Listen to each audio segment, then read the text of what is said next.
Bonjour! Aujourd'hui, on est à Montréal pour rencontrer deux architectes d'exception chez Studio MMA Architecture. Alors, suivez-moi!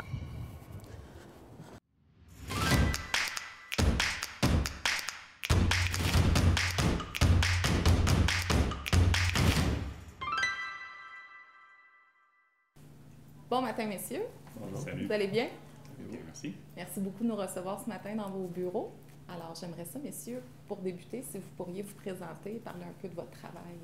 Alors, je suis Rob Miners. J'ai fondé Studio MMA en 2001 avec Willy Manfredis, mon associé. On est un bureau qui est orienté sur la construction écologique et résidentielle principalement, avec des réalisations de nouvelles maisons, des agrandissements, des ajouts et des projets comme ce qu'on vient de discuter aujourd'hui, les UHA. Et donc, Godefroy Meyer, moi je travaille avec Rob et Willy depuis... J'ai commencé en 2001, je me suis arrêté, je suis revenu en 2007. Puis je suis revenu, évidemment, parce qu'on fait des projets qui sont super intéressants. On aime notre travail, on est passionné. Alors, messieurs, on est ici aujourd'hui pour discuter d'un projet assez particulier auquel vous avez collaboré, l'Atelier Meunier. Est-ce que vous pouvez me parler un peu de ce projet en tant que tel et puis des demandes, en fait, de votre cliente dans ce cas-ci? D'accord. Alors, on a eu l'approche d'une artiste, Mme Meunier, pour transformer le garage qui était en arrière-cour de son 5plex sur le plateau Mont-Royal. Ce que Luce voulait, c'était un espace au rez-de-chaussée d'atelier, en fait, pour sa création. Puis à l'étage, avoir ses espaces de vie. Bonjour Luce, vous allez bien? Bonjour, oui, je vais bien, merci. Merci beaucoup de nous recevoir aujourd'hui dans votre magnifique unité d'habitation avec le beau soleil à l'extérieur. Donc aujourd'hui, on est venu vous rencontrer pour parler de votre projet. Alors Luce, est-ce que c'est possible pour vous de nous parler un peu des besoins et des désirs qui ont mené à la réalisation de votre unité d'habitation accessoire? Eh bien, j'ai acheté la maison ici, ça fait 20 ans. C'était un 5 logements. Puis il y avait des dépendances déjà. Il y avait un garage en briques sur 2 étages. Donc, quand j'ai acheté la maison, il y avait déjà le projet de faire un atelier. J'avais déjà une pratique en art visuel. Je louais déjà un atelier à l'extérieur. Puis c'était un peu mon rêve d'avoir créé mon propre atelier puis avoir mon atelier à la maison. Donc, je suis allée consulter le studio MMA pour pouvoir faire une étude de faisabilité. Donc, on a regardé les possibilités, autant avec la ville, autant par rapport au garage qui était existant. Et puis, bien, suite à ça, on a vu que la structure du garage n'était pas assez forte, donc on a décidé de démolir puis de repartir le projet à zéro. Donc, après ça, il y a eu les esquisses selon mes besoins. Moi, je voulais un espace lumineux avec des hauts plafonds, avec de grandes portes pour pouvoir rentrer et sortir du matériel. Puis, comme on avait la permission d'avoir un étage supplémentaire, comme j'avais déjà un garage existant à 2 étages, on a créé un petit espace de vie à l'étage. Comment avez-vous abordé ce projet d'atelier Meunier du point de vue architectural, justement? Quels étaient les éléments qui vous ont stimulé dans le projet? Ah, je veux répondre. OK. Bien, ce qui était le fun dans ce projet, c'était un challenge. Puis le challenge, c'était de rentrer tout ce que notre cliente, Mme Meunier, voulait rentrer dans un espace qui, on le savait, allait être petit. Donc là-dedans, on a rentré au rez-de-chaussée son atelier, un 450 pieds carrés qui était parfait pour son travail. À l'étage, on avait moins de pieds carrés que ça parce qu'on voulait amener de la lumière par une grande fenêtre à l'étage, de l'étage jusqu'au rez-de-chaussée. Donc, on a comme fait une ouverture dans le plancher qui a enlevé à peu près 50 pieds carrés. Donc, à l'étage, on avait 400 pieds carrés. Puis, dans ces 400 pieds carrés, on a rentré sa chambre, on a rentré salle de bain, cuisine, salon, rangement. Puis, pour que ça fonctionne, évidemment, il faut du mobilier modulaire. Donc, le lit est escamotable. Un peu comme on peut le voir en Asie, où l'espace est tellement contraint qu'on construit dense, on construit fonctionnel et modulaire.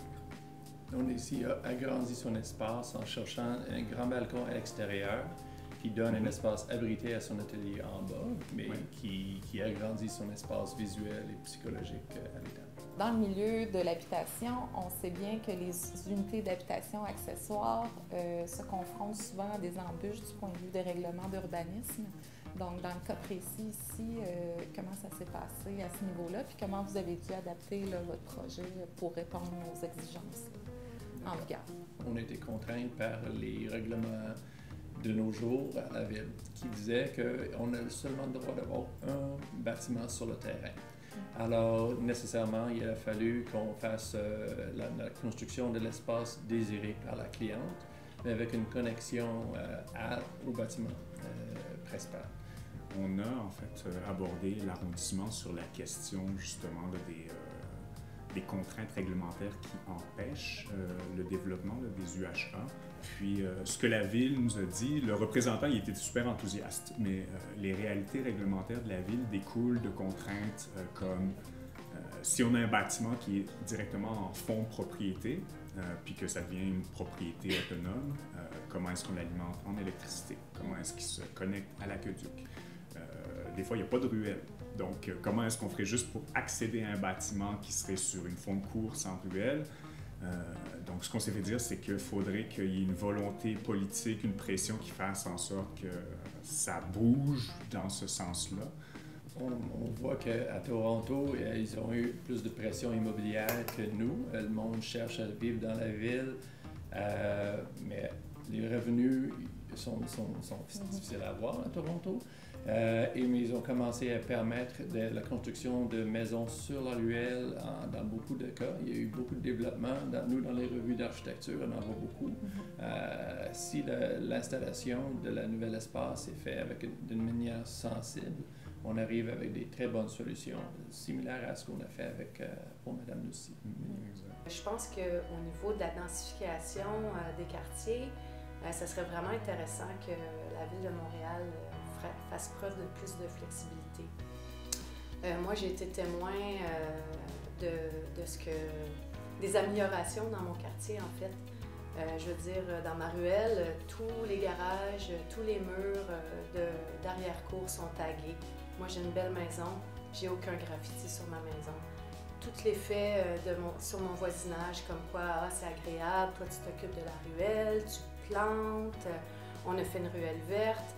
Je veux dire, je pense que ça a vraiment un effet très positif pour l'amélioration esthétique autant que pour l'amélioration du quartier tout court. Alors, messieurs, naturellement, je ne peux pas passer à côté de la fameuse question. Quels sont les aspects écologiques du projet Atelier Meunier? Donc, quel effort vous avez fait à ce niveau-là? Alors, l'approche qu'on a prise avec l'atelier est vraiment une approche minimaliste. En superficie, c'est sûr qu'on a fait beaucoup dans une petite surface. Alors, on économise énormément sur les matériaux. Dans les finitions, on a fait un geste très similaire, tel que mentionné avant. Dans l'atelier, il n'y a pas de plafond, on voit le dessous du plancher, il y a des poutres apparentes, c'est quand même un beau plafond en bois. Le plancher est en béton, il n'y a pas de finition ajoutée de ce côté-là. Et la construction de l'enveloppe du bâtiment était Nouveau Climat, à cette époque-là, mieux que la construction standard. Et le dernier geste, c'est vraiment le côté passif solaire. On est ouvert, la plupart de nos fenêtres, ils sont pointés vers le sud, alors sud-est et sud-ouest, pour vraiment bénéficier de l'apport de lumière solaire. Quel est votre niveau de satisfaction du résultat final de votre si beau projet? Je suis hyper satisfaite de ma petite habitation accessoire.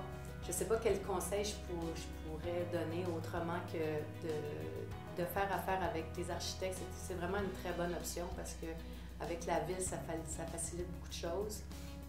Et puis de se donner une zone de temps importante pour être impliqué dans le projet parce que plus on est là, plus on est capable de résoudre les problèmes à la base. Donc, mais sinon, c'est une expérience super enrichissante. Bien, en tout cas, votre petite unité est vraiment très mignonne. Et puis, je vous souhaite que du succès dans votre carrière. Continuez à faire des belles œuvres dans votre bel atelier. Qu'on a surnommé, en fait, avec Rob, l'atelier Meunier. On trouvait que ça rimait. On trouvait que c'était joli parce que quand je lui ai demandé le nom du projet, ils ont fait « Ah, jamais donné On de l'a nom. jamais nommé. Bon. Alors, on a trouvé Atelier Meunier entre nous. Merci beaucoup. Alors, en conclusion, messieurs, comment avez-vous trouvé votre expérience sur le projet Atelier Meunier? Et que donneriez-vous comme conseil aux gens qui nous écoutent, qui aimeraient peut-être réaliser ce type de projet-là chez eux? Alors, moi, je dirais, à la base, on est très satisfait des résultats de ce projet-là. Ça a été satisfaisant. Le résultat est bon pour la ruelle. La cliente est très satisfaite. C'est un bel objet. Alors, on est fiers. On aimerait beaucoup de répéter le même genre de construction. Côté conseil, je dirais qu'il y a des complexités quand même à construire sur la ruelle arrière. La ville, par le côté zonage, règlement, c'est très important de comprendre ces enjeux-là. Alors, je conseillerais de travailler avec un bon architecte, avec la ville aussi, pour réaliser ce genre de projet. Ça vaut la peine. De bien s'assurer de travailler aussi selon les étapes. Parce qu'évidemment, pour se rendre à un design, pour faire ces vérifications-là, des contraintes réglementaires, et donc de travailler d'une manière logique pour que l'investissement de ces clients ou des gens qui veulent investir dans un tel projet se fasse de manière éclairée puis sensée. Très intéressant. En fait, vous avez contribué à la diversification du paysage du plateau. Félicitations. Merci. C'est ce qu'on peut faire avec tous nos projets. C'est la passion qui nous drive aussi. Un gros merci. Vraiment, ce fut très instructif, très intéressant. J'espère que les gens qui nous regardent vont apprécier autant que moi la rencontre d'aujourd'hui. Donc, je vous souhaite bonne chance dans vos projets futurs et au plaisir de vous revoir sur un autre projet de UHA, qui sait. Merci beaucoup.